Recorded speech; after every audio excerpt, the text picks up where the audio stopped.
আমাদের টেন্টে যেতে যেতে অনেকটাই সন্ধে হয়ে গিয়েছিল, আর রাস্তাটা একবার দেখেন। গাইস, এখানে ভীষণ অ্যাডভেঞ্চারাস ব্যাপার স্যাপার হয়ে গেছে। আমরা কোনো একটা জায়গায় টেন্ট ভাড়া করা হয়েছে আমাদের, তো আমরা সেখানে যাচ্ছি। রাস্তাটা জাস্ট বলার নাই, আর কোথায় টেন্ট হবে সেটাও জানি না। আমরা ভীষণ ভীষণ ভীষণ ভয়ে ভয়ে আছি।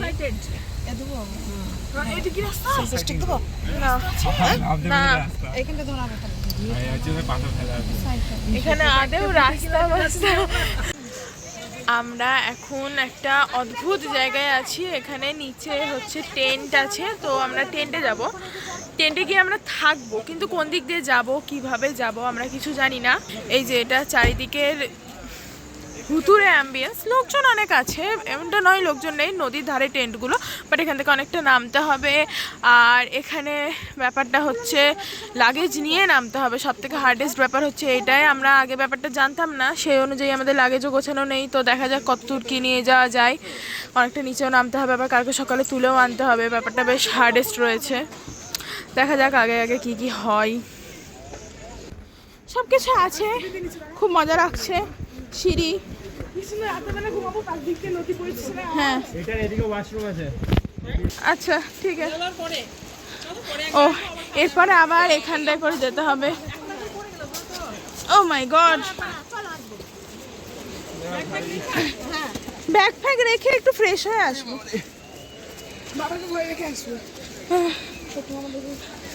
নিচ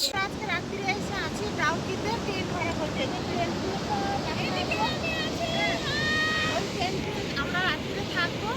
এখন নতুন অভিজ্ঞতা, খুবই ভালো লাগছে, কিন্তু ট্রেনের ভিতরে প্রচণ্ড গরম, তাই আমরা এই নদীর পাশে বসে আছি।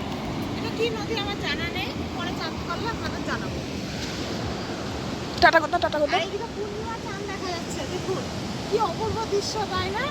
কিন্তু ওর বাবা ওখানে শুয়ে পড়েছে। এই ক্লান্ত হয়ে গেছে, হ্যাঁ ক্লান্ত হয়ে গেছে বলো। ক্লান্ত বাবা, হ্যাঁ বাবা ক্লান্ত হয়ে গেছে, অনেক কাজ করেছে তো। এই টেন্টগুলো আমাদের মতো অনেক ফ্যামিলি আছে এখানে, শুধু আমরা না। এই ট্রেনগুলোতে 3 জন করে থাকা হবে, পিছনে ট্রেনগুলোতে 1 জন। ওইগুলো ছোট ছোট ট্রেন, একজন করে না দুজন করে? নিচেগুলো না, পিছনে যেগুলো আছে ওগুলোতে 1 জন করে। পিছনে যে ছাই ছাই গাড়িটা ট্রেনগুলো ছিল ওইগুলো 1 জন 2 জন, যারা মোটো বাইক এসছে। আওয়াজটা শোনা, আওয়াজটা কি অপূর্ব লাগছে।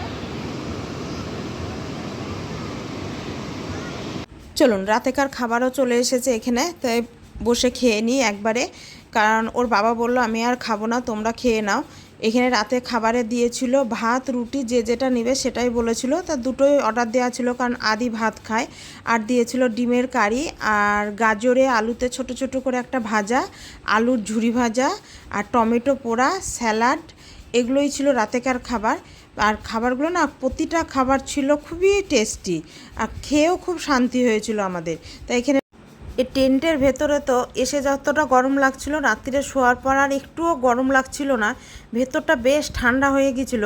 কিন্তু রাত্রির 2:30টার পর থেকে না আমার আর ঘুম আসেনি, কারণ টিপটিপ করে বৃষ্টি শুরু হয়েছিল, আর এই পলিথিনে যখন বৃষ্টির আওয়াজটা পড়ছিল, ঠিক টিপটিপ আওয়াজটা শুনে আমার ঘুম ভেঙে গিয়েছিল। আর শুধু মনে হচ্ছিল যদি হরপা বাঁধ এসে সব টেন্টগুলোকে ভাসিয়ে নিয়ে চলে যায়। হোটেল হোমস্টেতে তো আমরা প্রায়ই থাকি, কিন্তু এইবার নতুন অভিজ্ঞতা করতে আমরা রয়েছিলাম এই টেন্টে রাত্রেবেলায়। তো অভিজ্ঞতা সত্যি আলাদা রকম। একবার যে নদী বয়ে যাচ্ছে, আর আরেক পাশে এখানে টেন্ট আছে রাত্রেবেলায়। এখানে হ্যাঁ, ডাউকি রিভারের কাছাকাছি টেন্টটা, নদীর ধারে, বেশ ভালোই লাগছে, মনোরম পরিবেশ। ভেতরে ইলেকট্রিসিটি নাই, কিন্তু যখন ভেতরে মানে আপনি শোবেন বা কিছু, কোনো রকম রিয়েলাইজেশন হবে না। পেছনে মোবাইলের চার্জার থেকে শুরু করে সব কিছু আছে, শুধু সামান্য একটু অসুবিধা আছে, ওয়াশরুম ইউজ করতে হলে অনেকটা দূরে যেতে হচ্ছে ওপরে। খুব বেশি দূরে নয়, বাট হ্যাঁ একটু দূরে যেতে হচ্ছে। ওটুকু স্ট্রাগল তো করতেই হবে, যেহেতু টেন্টে এখানে এত সুন্দর একটা ভিউ, এত সুন্দর একটা জায়গায় থাকা হচ্ছে। বাট হ্যাঁ, অভিজ্ঞতা ভালো। নেক্সট টাইম আবার এরকম সুযোগ এলে অবশ্যই ট্রাই করবো। আমার জীবনে প্রথম অভিজ্ঞতা এই টেন্টে থাকা। তবে এগুলো ফ্যামিলি নিয়ে, এই যে ট্রলি ব্যাগ এইসব নিয়ে না, ছোট্ট একটা ব্যাগ নিয়ে আসতে হবে, কারণ এর ভেতরে খুব একটা বেশি জায়গা নেই। এই 3 জনা কোনো রকমে শোয়া যাবে, যেহেতু আমরা 4 জনা, তাই আমাদের দুটো নিতে হয়েছিল টেন্ট। আর টেন্টের ডাইনিং টেবিলটা দেখাই চলেন। এটাই হচ্ছে টেন্টের ডাইনিং টেবিল। এটা হচ্ছে টেন্টের ডাইনিং টেবিল, আর এখানেই মোবাইল চার্জার সব দেওয়া যাবে, কারণ টেন্টের ভেতরে কোনো ইলেকট্রিসিটি নাই। তবে রাত্রিরে যে গরম টরম সেভাবে কিছু লাগেনি, মোবাইলের আলো জেলে মানে সব কাজ করতে হচ্ছিল। যারা টেন্টে থাকবো মনে করবেন, ছোট্ট কোনো টর্চ লাইট নিয়ে আসবেন, বেশ সুবিধা হবে। আর পাশ দিয়ে এই যে নদী বয়ে যাচ্ছে, এই নদীটার নাম জানি না, তবে এই জায়গাটা হচ্ছে ডাউকি। এইখানটায় এসে আমরা ছিলাম, ভালোই লাগলো। দি এইখানে মুখ ধুচ্ছে জলে, কি সুবিধা। Guys, look at this. Guys, আমরা সকাল 5:30টার সময় 4:30 সকাল 4:30 থেকে 1 হাঁটু জলে বার হয়ে বসে আছি। কালকে রাত্রি 8:30 অবধিও বসেছিলাম, ঠিক আছে? একটু ঠান্ডা লাগে আমাদের বসে। কর্তৃপক্ষ দেয় না, এই দেখো এখানে সব টেন্ট রয়েছে, এগুলো সিঙ্গেল থাকা টেন্ট, এগুলো আমাদের ওই 3টা আমাদের টেন্ট, এগুলো সব সিঙ্গেল থাকা টেন্ট। ওই পার্টটা কত সুন্দরভাবে টেন্টগুলো সাজানো আছে। এই আছে আসবা ভাবো, তার স্কিপ করে যদি এখানে আসতে আসতে পারো, একই রকম। এটা বেশি সহজ। এর এই সিজনে খোলা জল, তাহলে ওখানে বোট ভাড়া না করে এখানে এসে বোট ভাড়া করে এখানে এসে ডাউকিতে বহুত পয়সা, একবারে নিচ পর্যন্ত রাখা আছে। ডাউকিতে বহুত ভাড়া, বহুত একটু মানে ভাড়া একটু বেশি। তো এখানে ওই ডাউকিতে একটু বোটের ভাড়াগুলো বেশি, আর এখানে সব সিজনে পরিষ্কার থাকে না, ওই ডিসেম্বর নভেম্বর ওই সময় থাকে। এই নিরো ভিজে যাবি। ওই সামনে একটা ব্রিজ আছে, ওই ব্রিজটা পার করা যায়, কিন্তু আমরা আর যাবো না। নিয়েছি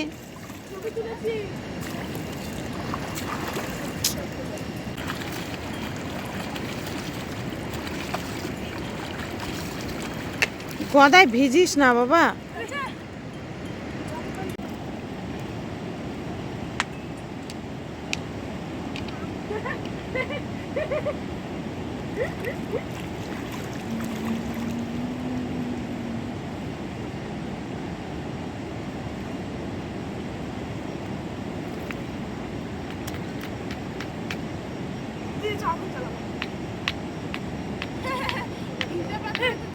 চলুন, সকালের জলখাবার দিয়ে দিয়েছে, আমরা খাওয়া দাওয়া করে ভেবেছিলাম বেরিয়ে যাব, তবে জায়গাটা এতটাই ভালো লেগে গিয়েছে আর পাশে অনেক অ্যাক্টিভিটিস করার জিনিস আছে, তাই ভাবছি ওখানে কিছুক্ষণ সময় কাটিয়ে তারপর যাব। আর জলখাবারে আজকে দিয়েছিল লুচি ঘুগনি। এই কদিন এসে থেকে এখানে আমি কোথাও ঘুগনি বিক্রি হতে দেখিনি, তবে এখন দেখলাম, আর বেশ রান্নাগুলোও খুব সুন্দর করছিল এখানে। তা সেই মতোই খাবার নিয়ে বসেছি, আর চারিদিকে শুরু হয়েছে ঝমঝমিয়ে বৃষ্টি। ওখান থেকে তো ওরা খাবারে দিয়েছিল, জিজ্ঞাসা করেছিল কি খাবো, তো সেই মতোই ওরা দিয়েছিল লুচি ঘুগনি, আর মেয়ে বলেছিল ম্যাগি খাবে, তাই ম্যাগি দিয়েছিল। কিন্তু আমরাও আবার ব্যাগ থেকে মুড়ি বার করে ঘুগনি মুড়ি খেয়েছিলাম, কারণ ঘুগনি মুড়ির জন্য মনটা খুব টানছিল। আর দেখুন আদির কাণ্ড, ও ভিজতে ভিজতে ওইদিকে গিয়েছে, এত পরিমাণে বৃষ্টি পড়ছে, ওর নাকি ভিজতে খুব ভালো লাগছে, তাই গিয়েছে। बाहर का मौसम इधर पर, और ये देखो इधर पर चाय की पहाड़ी चल रही है, पहाड़ी। सुबह सुबह हम लोग चाय मैगी खा लिया, हम तो चाय नहीं पीते, पर इधर पर देखो मौसम जस्ट देखो, सुहाना मौसम। এখন এখানে আমাদের প্ল্যানিং চেঞ্জ হয়েছে, আমরা এখন এখানটায় করে অ্যাক্টিভিটিসে যাব, বাট কী কী অ্যাক্টিভিটি করবো বা কী কিছুই জানি না। এখানে অনেক কিছু আছে, বাট সব কিছু হয়তো বাড়ি থেকে অ্যালাউ করবে না, বা সব কিছু হয়তো এখানে মৌসুমের জন্য হবে না। তো দেখা যাক কতদূর কী করতে পারি আমরা, কতটা কি শ্যুট করতে পারি জলের মধ্যে। তো তো ফোন ইউজ করার একটা ব্যাপার রয়েছে। তো লেটস গো, আমরা যাই। ওই যে ওখানে দূরে আসছে মা বাবারা, এই যে আমি ওপরে চলে এসেছি। এইবার থেকে আমাদের ওই দূরে যেতে হবে। ফাইনালি আমরা চলে এসেছি এখানে, যেখানে যেখানে অ্যাক্টিভিটিস করা হয় সেখানে চলে এসেছি। আমরা এখন কাইকিং করব। জিপ লাইনিং আজকে বন্ধ, বাট জিপ লাইনিংটা করার খুব ইচ্ছা ছিল, but it's okay, better for next time. এখন আমরা কাইকিং করব এখানটায় করে, দেখা যাক কীরকম কী হয়। Let's go. এখন আমরা কাইকিং এর জন্য রেডি হয়েছি, এখানটায় করে আমরা যাব। করবা? চলো, হ্যাঁ চলো। কি করবো বস থেকে? হ্যাঁ বলবো। চলুন, এইখানে কাইকিংয়ের জন্য এরা রেডি হয়ে গিয়েছে। প্রথমে ওরা গেল, তারপরে আমরাও গিয়েছিলাম, কারণ দেখে বেশ ভালোই লাগছিল, তাই আমরাও মনে হলো একবার ঘুরে আসি। তবে এখানে বোট চালানোর কোনো অসুবিধে নেই, ওরা নিজেরা বেশ সুন্দর করে হাতে ধরেই শিখিয়ে দিচ্ছে। সেই মতো চালালেই, মানে প্রথমে একটু ভয় লাগলো যখন জলে ভেসে যাচ্ছি, আর কোনো ভয় নেই, বেশ ভালোই লাগছিল। আর নতুন এক অভিজ্ঞতা, মানে আমাদের সবারই তো খুবই ভালো লেগেছে, বলার নাই। হয়তো আবার অন্য কোথাও গেলে পেলে চাপার ইচ্ছা আবার আছে। তা চলুন, ওরা ঘুরে আসুক, পরের বোটটায় তখন আমরা চাপবো। মোবাইল কর লেগা আপ, মোবাইল আপ। চলুন, এবার এই যে আমরাও চলে এসেছি একবারে মাঝে, তো খুব সুন্দর লাগছে। তবে কি বলুন তো, দুজনের না একসাথে ঠিকঠাক হচ্ছে না, মানে একজন যদি ডান দিকে দাঁড়টার দিচ্ছে আর একজন বাঁ দিকে দিয়ে আমরা না শুধু এখানে ওখানে ঠক্কর খাচ্ছিলাম আর পাথরে আটকে যাচ্ছিলাম। আর সঙ্গে ওরাও গিয়েছিল, মানে সঙ্গে একজন করে ওদের গাইড ছিল, তারা গিয়ে তখন টেনে দিচ্ছিল নৌকাটা, নাহলে ওখানে আটকে বসে থাকছিলাম। এই দেখুন, আবার আটকে গিয়েছি। এবার এখান থেকে আমাদেরকে টেনে দিয়েছে, আমরা এবার এখান থেকে আবার একা একা চলে আসবো। এসে আর বেশিক্ষণ ঘুরবো না, সময় দিয়েছিল 1 ঘন্টা মতো, কিন্তু আমরা অতক্ষণ ঘুরতে পারিনি। ছেলে মেয়ে ছিল, ওরা অনেকক্ষণই ঘুরেছে, আমরা বেশিক্ষণ ঘুরিনি, আমাদের হাত ব্যথা হয়ে গিয়েছিল, চলে এসেছিলাম আমরা কিছুক্ষণ পরেই। এই এক নতুন অভিজ্ঞতা আমাদের সবার জীবনে, এত সুন্দর লাগলো কি বলবো। হয়তো অন্য কোথাও পেলে আবার আমাদের চাপার ইচ্ছা আছে। তবে আমরা যখন নামলাম তখন আমরাই প্রথম ছিলাম, কারণ আমরা খুব সকাল সকাল উঠে পড়েছি, তো দিয়ে তারপরে এখানে সেরে আমরা আবার যাব তখন অন্য জায়গায়, সেই জন্য আমরা একটু সকাল সকালই নেমেছিলাম। আর এখন দেখছি অনেকজন এসেছে আর ভিড় জমে গিয়েছে এখানে, মানে সবাই পরপর এক একজন এক এক রকমভাবেই যাচ্ছে, কেউ বোটে চাপছে, কেউ কাইকিং করছে, যার যেটা ইচ্ছা সে সেটাই করছে। আর আমরা এখানে ঝর্ণার জল যাচ্ছিলো, সেইখানে সবাই মিলে নেমেছি, সকলে মিলে একটু এখানে আনন্দ করবো বলে, তা সেই মতো নেমেছি। যেই নামা হয়েছে, আর কি কেউ এখান থেকে উঠতে চায়? কেউই এখান থেকে আর উঠতে চাইছে না। তবে এখানকার জলটা দেখেন, এখানকার জলটা মনে হচ্ছে ডাউকির থেকেও পরিষ্কার, একবারে নিচ পর্যন্ত দেখা যাচ্ছে। আর আমরা যখন কাইকিংয়ে করে যাচ্ছিলাম ওই ভেতর দিকটায় করে, ওই দিকের জলটাও না বেশ পরিষ্কার ছিল। আর এখানে কিছু ছবি তুলবো বলে সবাই মিলে বসেছি।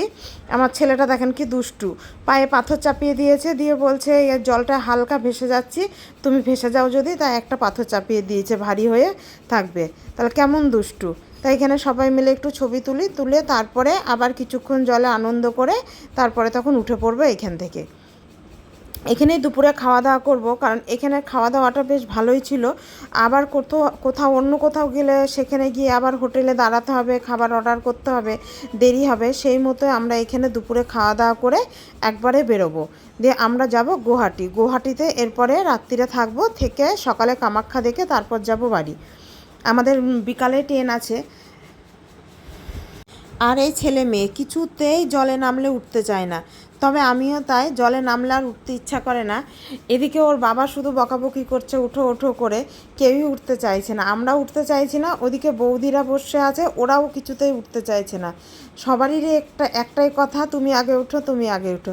তো যাক, আর কিছুক্ষণ বসি, তারপরে তখন উঠে খাওয়া দাওয়া করে একবারেই বেরিয়ে ওইদিকে গিয়ে চেঞ্জ করে। এই যে এখানে আমাদের দুপুরের খাবার দাবারও চলে এসেছে। আর খাবারে ছিল দেখুন সাদা ভাত, বেগনি ভাজা, ডিমের ঝোল, আর ছিল ডাল, আলুতে গাজরে বিনসে ভাজা, আর এখানে ছিল আলুর চিপস ভাজা, যেটা ওই মুড়মুড়ে করে হয়, চিপস ভাজা, পাঁপড় ভাজা, স্যালাড, আর ছিল একটা টমেটো লঙ্কা সব পুড়িয়ে একটা ভর্তা টাইপের। এত সুন্দর ছিল না খেতে, কি বলবো। আর প্রতিটি খাবার ছিল খুব সুন্দর। তো এখানেই সবাই মিলে খেলাম, কারণ এটাই ছিল আজকে আমাদের ডাইনিং টেবিল।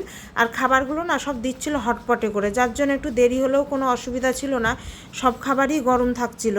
তো এখানে সবাই মিলে খাবারগুলো বেড়ে নিয়েছি, ওরা সব খেতে বসেছে। এবার আমি আর বৌদি নেব, খাবারগুলো খেয়ে দিয়ে আমরা আবার বেরিয়ে যাব। চলুন, খাওয়া দাওয়া করে এবার টেন্ট ছেড়ে চলে এসেছি, এবার যাচ্ছি গাড়িতে উঠবো বলে। তবে দেখুন, রাত্রিরে এই কতগুলো সিঁড়ি নেমে এসেছিলাম, এখন সব জিনিসপত্র নিয়ে আবার উপরের দিকে উঠে চলছি, কারণ গাড়িটা রাখা আছে উপরের দিকেই। ওখান থেকে আমরা গাড়িতে উঠে তারপরে যাব অন্যদিকে, লাগেজগুলোও গাড়িতে রাখতে হবে।